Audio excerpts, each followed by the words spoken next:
அனைவருக்கும் வணக்கம். நமது ஜோதிடமும் மாறிடமும் யூடியூப் சேனலிலிருந்து ஜோதிடர் காலவன். இன்று ஐப்பசி மாதம் 1ஆம் தேதி சனிக்கிழமை. இன்றைய தினம் குரு பகவான் மிதுன ராசியிலிருந்து கடகராசிக்கு பயிற்சி ஆகிறார். இந்த சனிக்கிழமை இந்த சனி பிரதோஷமும் கூட. இன்றைய குரு பயிற்சி பற்றி நிறைய பேர் கேட்டிருந்தாங்க. அதற்கான பலன்கள் என்ன எவ்வாறு இருக்குது, இது எப்படி சொல்வதென்றால், பொதுவாக ஒரு குரு பயிற்சி ஆகும் அல்லவா, ஒரு வருடத்துக்கு ஒரு முறை. அதற்கான ஒரு பலன்கள் இதற்கு சரியாக அல்லது பெரும்பாலும் பொருத்தி வராது.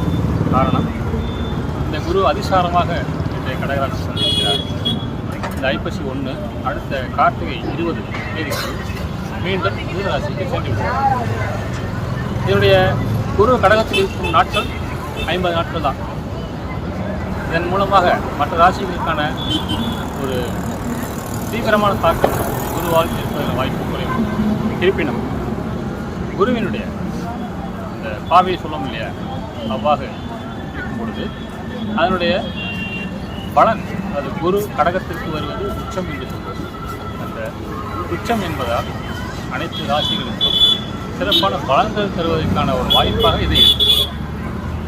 அந்த வகையில் இந்த ராசிக்கு இது பொதுவாக சொல்வார்கள் இல்லையா, குருவுடைய பலன் சிறப்பில்லை, இன்றைக்கு மிக சூப்பராக இருக்குது அப்படின்னு.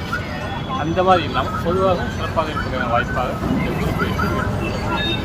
மேலும் இதை ஏன் அவ்வாறு சொல்லியிருந்தால், இந்த சனி பிரதோஷம் எப்படி நாம் வருடம் பிறக்கும் நாட்களை வைத்து சொல்கிறோமோ, அதேபோல் குரு பயிற்சி என்பது சனி பிரதோஷத்தை நம்பினால் மிக சிறப்பான ஒரு அமைப்புடன் குரு கடகத்தில் இருந்து அனைத்து ராசிகளுக்கும் நன்மை தருவாராக இருப்பார் என்பது முக்கியமான ஒன்று.